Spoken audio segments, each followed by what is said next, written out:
നമസ്കാരം. അരബിന്ദ് ദിസ് വീക്കിന്റെ ഏറ്റവും പുതിയ അധ്യായത്തിലേക്ക് എല്ലാ പ്രിയ പ്രേക്ഷകർക്കും സ്വാഗതം.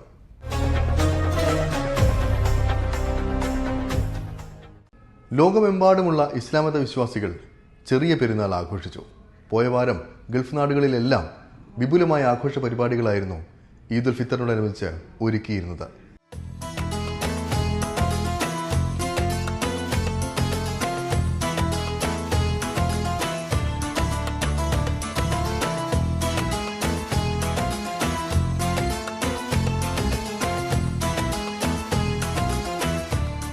മനസ്സും ശരീരവും സൃഷ്ടാവിൽ സമർപ്പിച്ച് ഓരോ വിശ്വാസിയും പ്രാർത്ഥനകളിൽ മുഴുകിയ പുണ്യ റമദാന് വിട. Ramadan 29 പൂർത്തിയാക്കിയാണ് UAE, Saudi, Bahrain, Qatar, Kuwait എന്നീ ഗൾഫ് രാജ്യങ്ങൾ പെരുന്നാൾ ആഘോഷിച്ചത്. റമദാൻ 29 പൂർത്തിയാക്കിയായിരുന്നു ഒമാൻ ഒഴികെയുള്ള ഗൾഫ് രാജ്യങ്ങൾ പെരുന്നാൾ ആഘോഷിച്ചത്.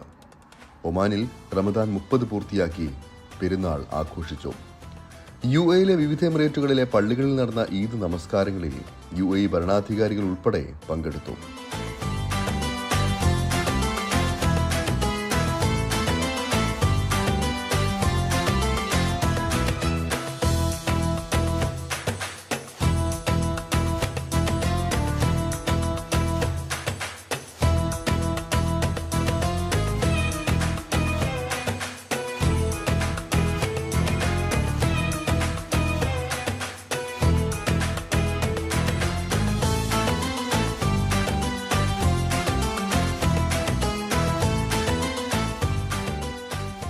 UAEയിലെയും ലോകമെമ്പാടുമുള്ള ജനങ്ങൾക്കും ഭരണാധികാരികൾ പെരുന്നാൾ ആശംസകൾ നൽകി. പ്രാദേശിക സമയം 6:15 പെരുന്നാൾ നമസ്കാരം ആരംഭിച്ചത്. UAEയിൽ മലയാളികൾക്കായി 4 ഇടങ്ങളിൽ മലയാളത്തിൽ ഖുതുബയുള്ള ഈദ്ഗാഹുകൾ ഒരുക്കിയിരുന്നു. ദുബായ് ഖിസൈസിൽ ടാർജറ്റ് ഫുട്ബോൾ ഗ്രൗണ്ടിൽ സംഘടിപ്പിച്ച മലയാളം ഈദ്ഗാഹിന് മൗലവി ഹുസൈൻ കക്കാട് നേതൃത്വം നൽകി. അൽഖൂസ് അൽമനാർ സെന്ററിൽ മൗലവി അബ്ദുൽ സലാം മോങ്ങം നേതൃത്വം നൽകി. ഷാർജ ക്രിക്കറ്റ് സ്റ്റേഡിയത്തിന് സമീപമുള്ള ഫുട്ബോൾ ഗ്രൗണ്ടിലെ ഈദ്ഗാഹിന് ഇമാം ഹുസൈൻ സലഫി പ്രാർത്ഥനകൾക്ക് നേതൃത്വം നൽകി. നോമ്പിലൂടെ നേടിയെടുത്ത ജീവിത വിശുദ്ധി തുടർന്നുള്ള ജീവിതത്തിലും കൂടെ നിർത്തണമെന്ന് ഇമാം ഹുസൈൻ സലഫി പറഞ്ഞു. ലഹരിക്കെതിരെ ഒന്നിച്ച് പോരാടണമെന്നും ലഹരി ഉപയോഗത്തിന് ശിക്ഷ കടുപ്പിക്കണമെന്നും അതിനായി സർക്കാർ തല ഇടപെടൽ സജീവമാക്കണമെന്നും അദ്ദേഹം കൂട്ടിച്ചേർത്തു. ഇത് ലഹരിക്ക് മതമില്ല, അതിന് ജാതിയില്ല, അതിന് വർഗമില്ല. മയക്കുമരുന്നിൻ്റെ ദൂഷ്യം അത് മാനുഷികമായൊരു വിഷയമാണ്. അതുകൊണ്ട് ഓരോ രാജ്യത്തുമുള്ള രക്ഷിതാക്കളും അവിടെയുള്ള അധ്യാപകരും അവിടെയുള്ള പോലീസ് ഉദ്യോഗസ്ഥരും ഭരണകൂടവും എല്ലാവരും കൂടെ ഒരു പ്രദേശത്ത് ഒന്നായി ഒരു കൂട്ടായ്മ ഈ വിഷയത്തിലുണ്ടാകണം. പ്രാദേശിക കൂട്ടായ്മകൾ എല്ലാവരും എല്ലാ രാജ്യത്തും മയക്കുമരുന്നിനെതിരെ ഞങ്ങൾ ഒറ്റക്കെട്ടാണ്. ഇവിടെ മതമോ ജാതിയോ വർഗമോ ഇതിനില്ല. ഇത് നമ്മെ തകർക്കുന്ന ഒരു വലിയ അപകടമാണ് എന്ന ചിന്തയോടുകൂടി പ്രാദേശിക കൂട്ടായ്മകൾ രാജ്യത്തൊട്ടാകെ ഉണ്ടാകണം.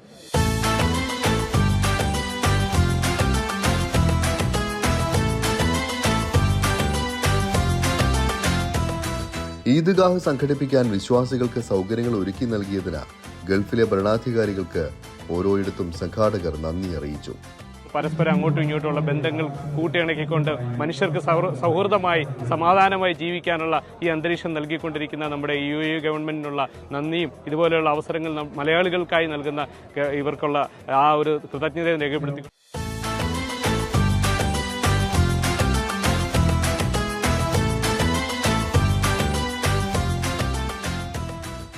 അല്ലാഹു അക്ബർ,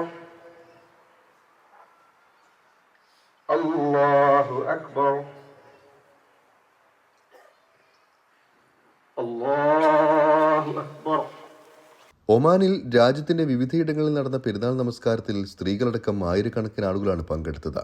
മസ്കത്ത്, സീബ്, നിസ്വ, ഖദറ തുടങ്ങി ഒമാന്റെ വിവിധ ഭാഗങ്ങളിൽ മലയാളി കൂട്ടായ്മകളുടെ നേതൃത്വത്തിലും ഈദ്ഗാഹുകളും പെരുന്നാൾ നമസ്കാരവും നടന്നു. ഗാല അൽ റുസൈഖി ഗ്രൗണ്ടിൽ നടന്ന ഈദ്ഗാഹിന് തൗഫീഖ് മമ്പാട് നേതൃത്വം നൽകി. മസ്കറ്റിലെ സുൽത്താൻ ഖാബൂസ് ഗ്രാൻഡ് മോസ്കിലാണ് ഒമാൻ ഭരണാധികാരി സുൽത്താൻ ഹൈത്തം ബിൻ താരിഖ് പെരുന്നാൾ നമസ്കാരം നിർവഹിച്ചത്.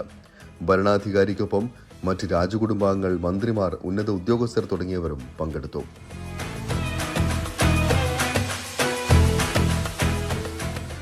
ഈ തവണത്തെ പെരുന്നാൾ എന്ന് പറയുന്നത് മുസ്ലിങ്ങളെ സംബന്ധിച്ചിടത്തോളം സന്തോഷിക്കാനുള്ള അവസരമുള്ളതോടൊപ്പം തന്നെ ലോക മുഴുവൻ ജനതയെയും, പ്രത്യേകിച്ച് അടിച്ചമർത്തപ്പെടുന്ന മർദ്ദിതരായ, പീഡിതരായ, ഇവിടുന്ന് നീതിയും ഒക്കെ ലഭിക്കാത്ത വിധത്തിൽ ഇവിടുന്ന് പിന്നോക്കം പോയിക്കൊണ്ടിരിക്കുന്ന ജനതയെ ചേർത്ത് പിടിക്കുന്ന ഐക്യപ്പെരുന്നാളും കൂടിയാണ് യഥാർത്ഥത്തിൻ്റെ ഈ പെരുന്നാൾ എന്ന് പറയുന്നത്. വർഷത്തോടൊപ്പം ഈ മുസ്ലിങ്ങളുടെ വേദനയിൽ ഐക്യപ്പെട്ടുകൊണ്ട് അവരോടൊപ്പം അതിജീവനത്തിനു വേണ്ടിയും കൂടിയും ശ്രമിക്കുന്ന ഒരു പെരുന്നാളും കൂടിയാണ്, അതിൻ്റെ പ്രഖ്യാപനം കൂടിയാണ് ഈദ്ഗാഹുകളിൽ, മുസല്ലകളിലൊക്കെ വിശ്വാസികൾ അനുഷ്ഠിച്ചു കൊണ്ടിരിക്കുന്നത്, പ്രഖ്യാപിച്ചു കൊണ്ടിരിക്കുന്നത്. സൗദിയിൽ മാസപ്പിറ കണ്ടതു മുതൽ ഹറം പള്ളികൾ തക്ബീർ ധ്വനികളാൽ മുഖരിതമായിരുന്നു. പെരുന്നാൾ നമസ്കാരത്തിൽ പങ്കെടുക്കാൻ വിശ്വാസികൾ ഹറം പള്ളികളിലേക്ക് ഒഴുകിയെത്തി. ദശലക്ഷക്കണക്കിന് വിശ്വാസികളാണ് ഹറം പള്ളികളിലെ പ്രാർത്ഥനകളിൽ പങ്കെടുത്തത്. മക്കയിലെ മസ്ജിദുൽ ഹറം പള്ളിയിൽ ഷെയ്ഖ് അബ്ദുൽ റഹ്മാൻ സുദൈസ് പെരുന്നാൾ നമസ്കാരത്തിനും ഖുതുബയ്ക്കും നേതൃത്വം നൽകി. മദീനയിലെ മസ്ജിദുൻ നബവി പള്ളിയിൽ നടന്ന പെരുന്നാൾ നമസ്കാരത്തിനും ഖുതുബയ്ക്കും ഷെയ്ഖ് അബ്ദുള്ള അൽ ബോയ്ജാൻ നേതൃത്വം നൽകി. സൗദിയിൽ 4000-ഓളം ഈദ്ഗാഹുകളിലും 16,000-ഓളം പള്ളികളിലും പെരുന്നാൾ നമസ്കാരം നടന്നു. സൗദിയിലെ പല ഭാഗങ്ങളിലും വിപുലമായ ആഘോഷ പരിപാടികളും അരങ്ങേറിയിരുന്നു. ജിദ്ദ, റിയാദ്, ദമാം ഉൾപ്പെടെ 14 നഗരങ്ങളിൽ വെടിക്കെട്ട് ഉൾപ്പെടെ നടന്നു. കുവൈറ്റിൽ പ്രാദേശിക സമയം 5:56-നായിരുന്നു പെരുന്നാൾ നമസ്കാരം നടന്നത്. രാജ്യത്തുടനീളം ആയിരക്കണക്കിന് പള്ളികളിലും 57 ഈദ്ഗാഹുകളിലുമായി ലക്ഷക്കണക്കിന് വിശ്വാസികളാണ് നമസ്കാരങ്ങളിൽ പങ്കെടുത്തത്.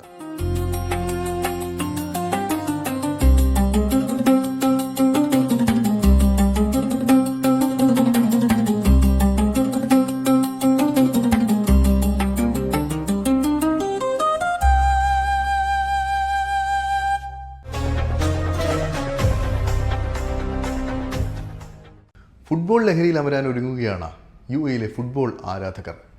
GCC കപ്പിൻ്റെ പ്രഥമ സീസണ് ഏപ്രിൽ 10-ന് തുടക്കമാകും. ദുബായ് പോലീസ് ക്ലബ് മൈതാനത്താണ് വാശിയേറിയ പോരാട്ടം നടക്കുക.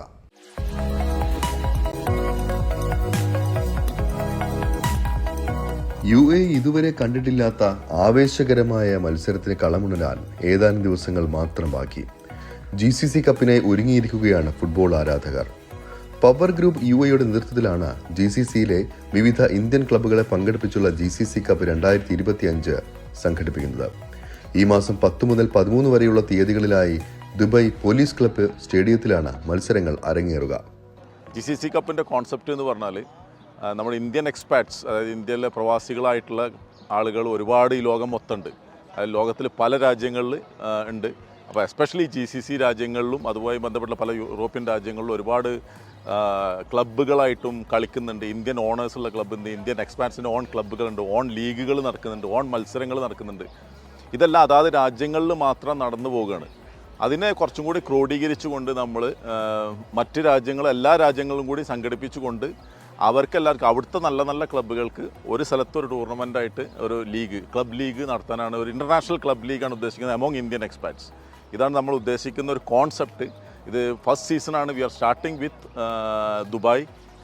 ഇത് തുടർന്ന് മറ്റ് രാജ്യങ്ങളിലേക്ക്, ഇപ്പോൾ അടുത്ത വർഷം റിയാദിലേക്കും പിറ്റത്തെ വർഷം ദോഹയിലേക്കൊക്കെ ഓർഗനൈസ് ചെയ്തുകൊണ്ട് മുന്നോട്ട് പോകാനാണ് നമ്മൾ ഉദ്ദേശിക്കുന്നത്. ദുബായ് പോലീസിന്റെ പോസിറ്റീവ് സ്പിരിറ്റുമായി സഹകരിച്ച് say no to drugs, yes to games എന്ന മുദ്രാവാക്യം ഉയർത്തി മയക്കുമരുന്നിനെതിരെ ബോധവൽക്കരണം ലക്ഷ്യം വെച്ചാണ് മത്സരം സംഘടിപ്പിക്കുന്നത്. ടൂർണമെന്റിൽ Saudi Arabia, Qatar, Oman, UAE എന്നീ രാജ്യങ്ങളിലെ ഇന്ത്യൻ ക്ലബ്ബുകൾക്ക് പുറമെ യൂറോപ്പിലെ മോൾട്ടയിൽ നിന്നുള്ള ടീമും പങ്കെടുക്കും. ഈ വർഷം ഇതിൽ 8 ടീമുകളാണ് പങ്കെടുക്കുന്നത്. തുടക്കം എന്ന നിലയ്ക്ക് 8 ടീമുകളാണ് ഇതിൽ പങ്കെടുക്കുന്നത്. അതിൽ സൗദി അറേബ്യയിൽ നിന്ന് അൽബദർ FC, അതുപോലെ ഖത്തറിൽ നിന്നും ഖത്തർ ഇന്ത്യൻ ഫുട്ബോൾ ഫോറം, അതുപോലെ ഒമാനിൽ നിന്നും ടോപ്പ് 10 FC, മാൾട്ടയിൽ നിന്നും ക്ലബ് ഡി സ്വാറ്റ് FC, അതുപോലെ UAE നിന്ന് ഇപ്രാവശ്യം 4 ക്ലബ്ബുകൾക്ക് ചാൻസ് കിട്ടിയിട്ടുണ്ട്. Al Sabah ഹസ്ലേഴ്സ് FC, success point college FC, അതുപോലെ കോസ്റ്റൽ ട്രിവാൻഡ്രം, അതുപോലെ ദുബായ് യുണൈറ്റഡ് ഗോവൻസ്. ഇത്തരത്തിലുള്ള 8 ടീമുകളാണ് ഇതിൽ പങ്കെടുക്കുന്നത്. അവരെല്ലാം ഒന്നിനൊന്നും മെച്ചമുള്ള ടീമുകളാണ്. കൃത്യമായ നിയമാവലി തയ്യാറാക്കി അന്താരാഷ്ട്ര നിലവാരത്തിലാണ് മത്സരം നടക്കുക. ഇതിനായുള്ള തയ്യാറെടുപ്പുകൾ ഇതിനോടകം തന്നെ പൂർത്തിയാക്കി കഴിഞ്ഞു. ടൂർണമെൻറ്റ് കണ്ടക്ട് ചെയ്യുന്നത് ഗ്രൂപ്പ് കം നോക്കൗട്ട് എന്നുള്ള രീതിയിലാണ്. 4 ടീമുകളുടെ 2 ഗ്രൂപ്പ്, അതായത് 2 ടീമുകൾ ഫ്രം UAE, 2 ടീമുകൾ അതർ കൺട്രീസ്. അപ്പോൾ അങ്ങനെയുള്ള 2 ഗ്രൂപ്പുകൾ ഓൾറെഡി നമ്മൾ ഫിക്സറൊക്കെ എടുത്ത് വെച്ചിട്ടുണ്ട്. അപ്പോൾ ഇതിൽ നിന്നും 2 ടീമുകൾ വെച്ച് സെമി ഫൈനലിലേക്ക് ക്വാളിഫൈ ചെയ്യും. അതായത് ആദ്യത്തെ 3 ദിവസം ഗ്രൂപ്പ് മാച്ചസ് ആണ്. അതിനുശേഷം 13-ാം തീയതി സെമി ഫൈനൽ ആൻഡ് ഫൈനൽസ്. ആ രീതിയിലാണ് ഇവിടുത്തെ മത്സരങ്ങൾ അറേഞ്ച് ചെയ്തിരിക്കുന്നത്. കളിക്കാർ പൊതുവെ നമ്മൾ 18 മെയിൻലി വളരെ ഇമ്പോർട്ടൻ്റ് ആയിട്ടുള്ള കാര്യം വെച്ചാൽ ഇന്ത്യൻ പാസ്പോർട്ട് ആയിരിക്കണം, ഇന്ത്യൻസ് ആയിരിക്കണം കളിക്കുന്നത് എന്നുള്ളതാണ്.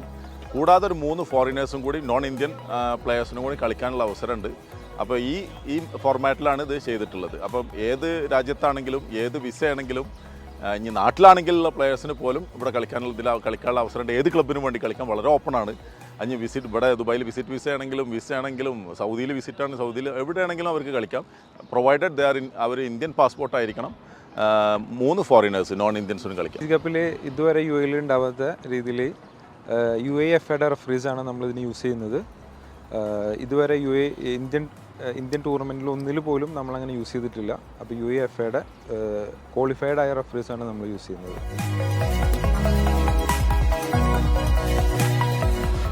കളിക്കാനെത്തുന്ന ഓരോ താരങ്ങൾക്കും വലിയ ആരാധക നിര തന്നെ ദുബായിലുണ്ട്. അതിനാൽ മത്സരത്തിന് ഗാലറി നിറഞ്ഞു കവിയുമെന്ന് ഉറപ്പാണ്. ഇതിനോടകം തന്നെ സമൂഹ മാധ്യമങ്ങളിലൂടെ തങ്ങൾക്ക് ലഭിക്കുന്ന പ്രതികരണങ്ങൾ മികച്ചതാണെന്ന് സംഘാടകർ പറയുന്നു. നല്ല റെസ്പോൺസ്, കാരണം സോഷ്യൽ മീഡിയയിലും മറ്റുമൊക്കെ നല്ല പബ്ലിസിറ്റി ഉണ്ട്. മാത്രമല്ല ഈ വരുന്ന പ്ലേയേഴ്സ് എന്നൊക്കെ പറഞ്ഞാൽ ഓൾമോസ്റ്റ് എല്ലാ ടീമുകളുടെയും പ്ലേയേഴ്സൊക്കെ നല്ല ഫാൻ ബേസുള്ള പ്ലേയേഴ്സാണ് വരുന്നത്. സൗദിയിൽ നിന്നുള്ള ബദർ FC അവർക്ക് നല്ല ടീമുണ്ട്, നല്ല പ്ലേയേഴ്സ് ഉണ്ട്, അവിടുത്തെ ചാമ്പ്യൻസാണ്.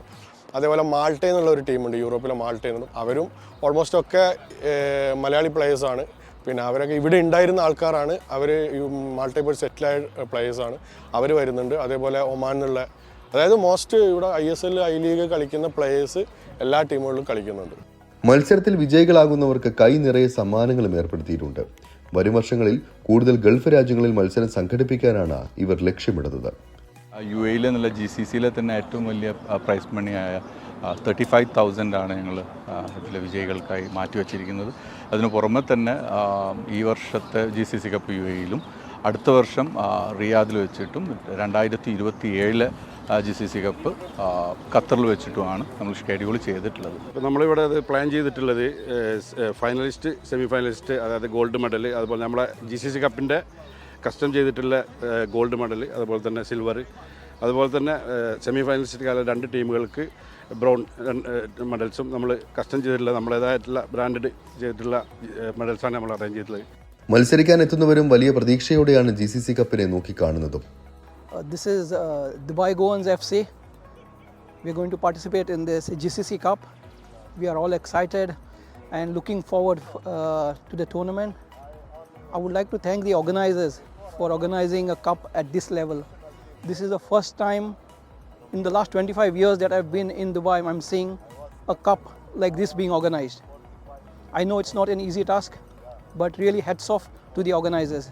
Dubai FC or Dubai Goans FC, we are all ready to come and fight for this. This is our marquee player Jasman, and he is ready with his team.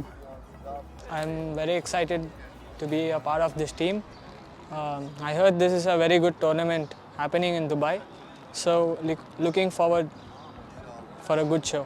GCC cup എന്ന് പറഞ്ഞു കഴിഞ്ഞാൽ ഞാൻ ഏകദേശം ഒരു 15 വർഷമായി UAE ഈ 15 വർഷം കാണാത്ത രീതിയിലുള്ള വെൽ പ്രിപ്പയർഡായ ഒരു കമ്മിറ്റിയാണ് GCC കപ്പ് ഓർഗനൈസ് ചെയ്യുന്നത്.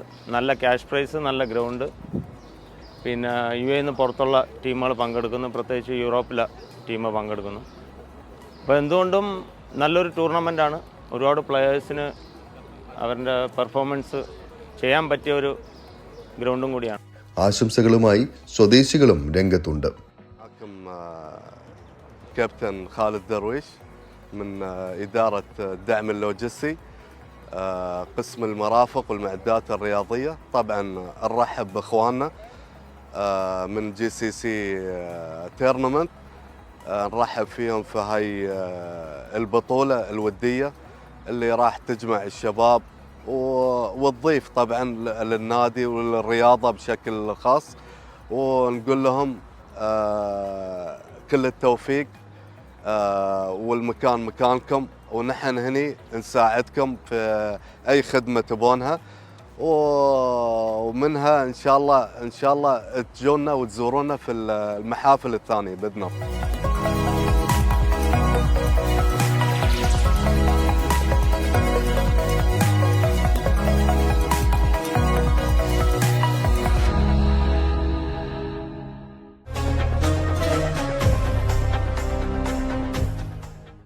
ഷാർജയിൽ ഇനി വരുന്ന 8 മാസക്കാലം നാടകക്കാലമാണ്.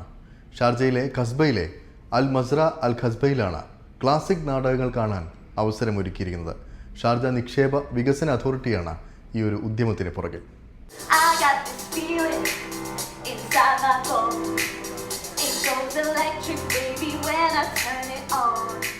ഷാർജയിൽ നാടകകാലത്തിന് തുടക്കമായിരിക്കുകയാണ്. വരുന്ന 8 മാസക്കാലം ലോകപ്രശസ്ത ക്ലാസിക്കുകൾ കാണികൾക്ക് മുന്നിൽ പുനർജനിക്കും. ഷാർജ നിക്ഷേപ അതോറിറ്റി തിയേറ്റർ രംഗത്ത് പ്രശസ്തരായ H2 പ്രൊഡക്ഷൻസുമായി ചേർന്നാണ് പ്രദർശനം ഒരുക്കുന്നത്.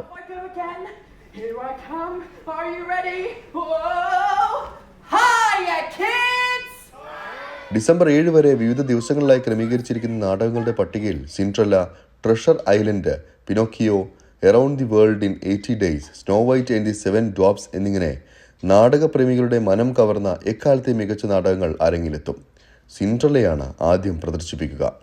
This is the first time that we've actually announced a full season.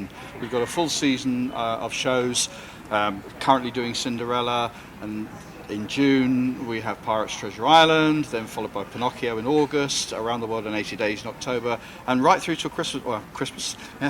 Do you say Christmas in over here? I guess we can. It's still celebrated over here, isn't it? Yeah. So yeah, the festive season. Then we'll call it the festive season. In December, we're doing our Snow White pantomime. So yeah, this is a new venture for us for a whole season. We have been invited here. Twice before, isn't it? Yeah. ഈ വർഷത്തെ season കൂടുതൽ സജീവമാക്കാനാണ് നാടകമേള ഒരുക്കുന്നതെന്ന് അധികൃതർ അറിയിച്ചു. It's just to make sure we're very unpolitical, we're very neutral to how we do everything. We want the kids to enjoy it, we want the families to enjoy it. And I think the most important bit of all is the family value. You know, we want the families to come and enjoy it together. We make sure there's something in every show for all the families. So whether you're the grandpa, the 4-year-old kid, whatever age you are, you can enjoy the show for some reason, you know, in some way. സാഹിത്യത്തിനും സാംസ്കാരിക പ്രവർത്തനങ്ങൾക്കും കൂടുതൽ ഇടം നൽകുക എന്ന ഷാർജയുടെ കാഴ്ചപ്പാടിനോട് ചേർന്ന് നിന്ന് ലോകോത്തര നിലവാരത്തിലുള്ള വിനോദമൊരുക്കാനാണ് ശ്രമിക്കുന്നത്. So I'm only playing Cinderella in this show, but I am a regular pantomime princess. So I've played Cinderella, Rapunzel, The Little Mermaid, Snow White. Name a princess and I've probably played them at some point. I'm a freelance actor and I'll go from job to job this is just one thing out of the year that I'm doing, and I did it last year as well. I came here to do The Jungle Book, and that was a great fun. Yeah. Can you do the mashed potato? Can you just around the floor? Can you twist a little more? Well, you better get ready. Get ready, let's go.